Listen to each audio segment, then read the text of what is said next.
2019 का लोकसभा चुनाव आज पूरे देश में हो रहा है। ऐसी सूरत में बिहार में भी 40 लोकसभा सीटों पर चुनाव अलग अलग चरणों में होने के लिए जा रहा है। बांका लोकसभा सीट का धोरिया विधानसभा क्षेत्र जो कि विकास के दृष्टिकोण से अभी भी काफ़ी पिछड़ा हुआ है। हालांकि अभी जो माहौल चल रहा है चुनावों का, नेताएं अपने चुनावी भाषणों को मंचों पर लुभाने के लिए मतदाताओं से कई एक वादे करते हैं, लेकिन उस वादे को वो अपने 5 साल में जीतने के बाद कितना पूरा कर पाते हैं ये सभी जनता भी जानते हैं और सभी लोग इस बात को जानते हैं। धोरिया विधानसभा का ये रब्बी डी गांव है जहां पर आज़ादी के बाद भी इन लोगों को एक अदद पुल जो कि मुख्य सड़कों को जोड़ने वाली पुल होनी चाहिए थी, बीच में नदी की वजह से आज तक नहीं मिल पाई। हालांकि यहाँ से कई सालों से जो जेडीयू के विधायक है मनीष कुमार ने लगातार प्रयास भी किया है और जो आज सुबह बात हुई मेरी उनसे तो उन्होंने कहा कि पुल की अनुशंसा हो चुकी है और बहुत जल्द यहां पर पुल का निर्माण कराया जाएगा।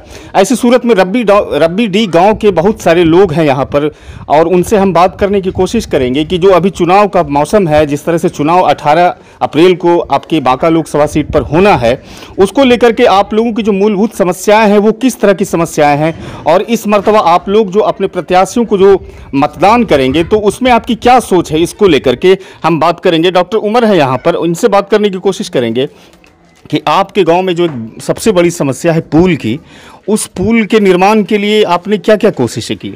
मैंने तो बहुत कोशिशें की, जितने भी दल के नेता आए सबसे मैंने पुल की मांग की कि धोरिया विधानसभा में एक रब्बी डी गाँव ऐसा है जो कि पुल के बगैर यहाँ जितने भी बरसात के नाम जिनकी मृत्यु होती है उनका कब्र भी घर में ही किया जाता, दफनाना यहीं पड़ता है, मजबूरी, पानी नदी में रहता है, कैसे लोग जाएगा। आपने 2012 में एक आवेदन भी दिया था मुख्यमंत्री को, उस पर क्या हुआ? अभी तक मेरे पास कोई उसका दूसरा रिपोर्ट आया नहीं है कि हुआ या नहीं हुआ, ये सब कोई सूचना नहीं है। जैसे उस आवेदन में लिखा हुआ है कि होने के बाद स्वतः आपको फिर एक चिट्ठी दी जाएगी, तभी तक तो मुझे कोई प्राप्त नहीं हुआ है। तो बरसात में यहाँ पर किस तरह से लोग सड़कों पर जाते हैं? अगर किसी को बाजार जाना होता है या फिर ज़रूरी कामों से या किसी की स्वास्थ्य अगर खराब हो गई, उसे अगर प्राथमिक उपचार के लिए ले जाना हो तो वो कैसे आप लोग करते हैं? उसकी क्या वैकल्पिक व्यवस्था है?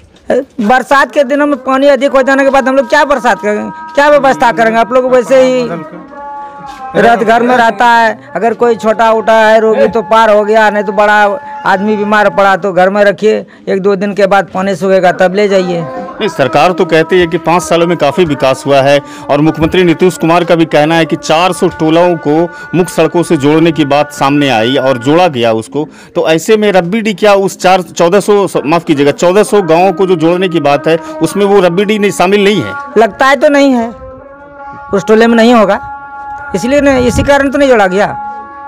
तो विकास तो नेता कहते हैं कि नहीं, विकास तो लगातार हो रहा है पूरे बिहार में। कागज पे कहने से नहीं ना, सरजमीन पे होना चाहिए ना। सरजमीन पे तो आप देख ही रहे हैं, आप आए हैं, मीडिया कर्मी है, देख ही रहे हैं क्या व्यवस्था है। आप थोड़ा सा बताएं, ये यहाँ पर जो आप लोगों के जो साधन होते हैं वो कृषि को छोड़ करके और दूसरा क्या साधन है यहाँ पर जीविकोपार्जन के लिए? जीविकोपार्जन के लिए यहाँ तो मजदूरी आदमी करता है। मजदूरी जी। अच्छा, ये बताइए कि अभी प्रधानमंत्री नरेंद्र मोदी ने आयुष्मान भारत एक स्वास्थ्य बीमा अभी चलाया है, तो यहाँ पे कितने लोगों को उसका लाभ मिला है? अभी तक किसी को नहीं लाभ मिला है। एक भी आदमी ऐसे नहीं है जो कि आयुष्मान भारत, एक भी आदमी को लाभ नहीं मिला है। अच्छा, क्या स्थिति है? उसके अलावा जो यहाँ पर प्रधानमंत्री आवास भी कहते हैं कि काफ़ी संख्या में लोगों को पूरे भारत में बांटा गया है, तो ऐसे लोगों को भी प्रधानमंत्री आवास की क्या यहाँ पर अभी है? प्रधानमंत्री आवास मिली है, संतोषजनक? हाँ, संतोषजनक मिली है।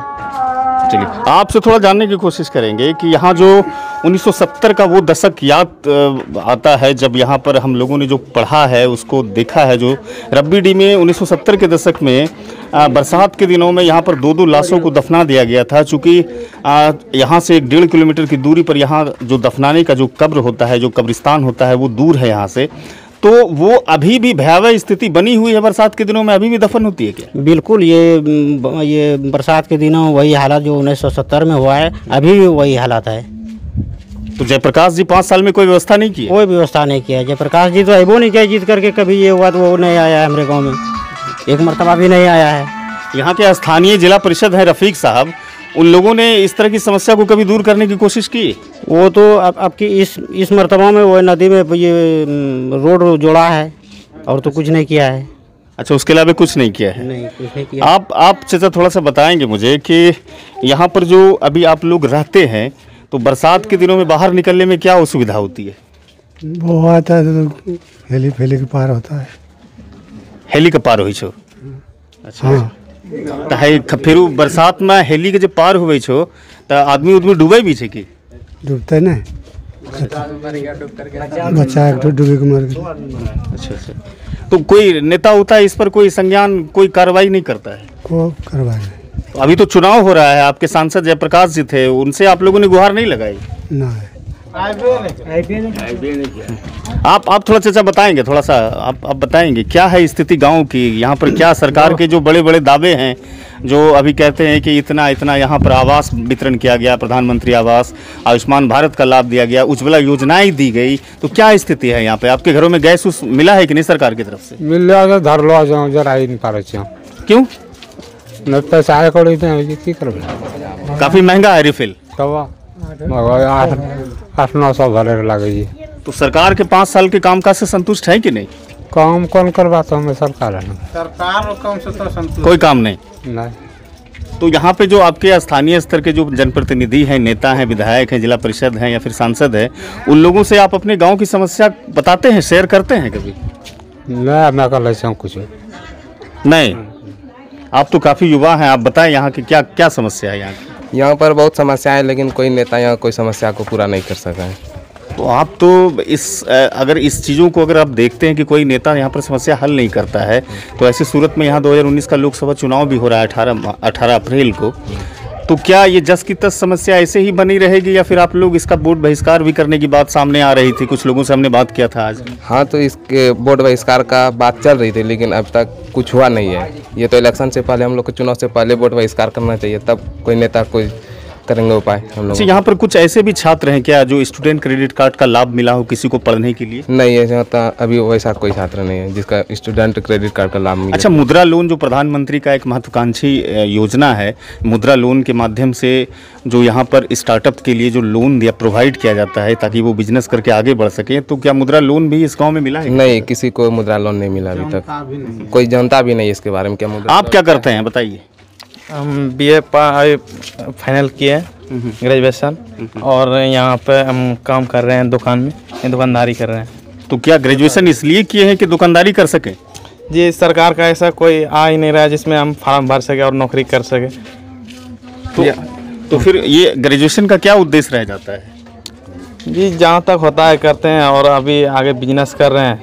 अगर सरकार का ऐसा कोई आएगा तो उसमें हम, यानी कि आप ग्रेजुएशन करने के बाद भी जो आपका भविष्य है वो काफ़ी अंधेरे में दिख रहा है। जी बिल्कुल।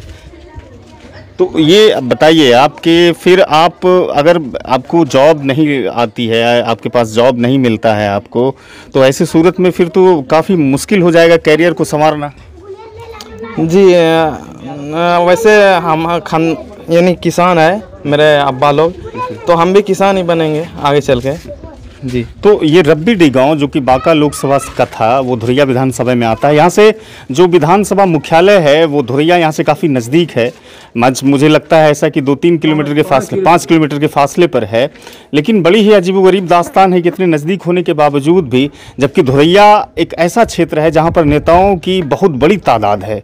यहाँ से पूर्व में भी नरेश दास काफ़ी सालों तक रहे हैं विधायक, काफ़ी दशकों तक विधायक रहे हैं, लेकिन बावजूद आज तक ये विकास की वाट जो रहा है। ऐसे में सवाल ये होता है कि क्या नेता सिर्फ चुनावी मंचों पर सिर्फ वादे करके जनता को लुभाने का ही काम करती है, या वाकई उस विकास की रफ्तार को ज़मीनी हकीकत पर उतारने की भी काम करते हैं? देश एक तरफ जहां दूसरी अर्थव्यवस्थाओं से लड़ने के लिए तैयार है, बड़े बड़े वादे होते हैं, लेकिन ज़मीनी हकीकत रब्बीडीह में आकर के पता चलता है कि विकास की रफ्तार कितनी धीमी है। अपने साथी कैमरा पर्सन इकबाल के साथ इस खबरों को फेसबुक पर देख रहे हैं तो लाइक कीजिए, और अगर यूट्यूब पर देख रहे हैं तो उसे सब्सक्राइब कीजिए। शुक्रिया।